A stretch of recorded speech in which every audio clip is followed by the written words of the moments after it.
આજકાલ વિદ્યાર્થીઓમાં ગણિતનો ડર કંઈક વધારે પડતો જ વધતો જાય છે, એ પાછળનું શું કારણ છે?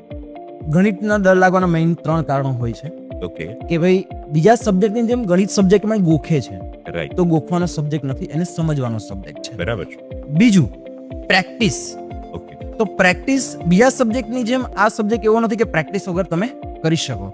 તમે જો ઇંગ્લિશ લેંગ્વેજ છે તો ઇંગ્લિશને તમે સાંભળીને શીખી શકો. કોઈ સ્ટોરી યાદ રાખવાની હોય તો તમે એને સાંભળીને શીખી શકો. ગણિત છે એના પ્રેક્ટિસથી જ પોસિબલ છે. અને સમજણ અને પ્રેક્ટિસથી એક્યુરસી આવશે. એટલે જેટલી પ્રેક્ટિસ વધારે હશે એટલી જ એક્યુરસી વધારે ડેવલપ થશે. અને ત્રીજું, અત્યારે બાળકે પહેલેથી જ સેટ કરેલું હોય છે કે મેથ્સ બહુ હાર્ડ સબ્જેક્ટ છે, યસ, જેના કારણે ઘણા બધા પ્રોબ્લેમ થતા હોય. તો પહેલા એ ડરને દૂર કરવો જોઈએ.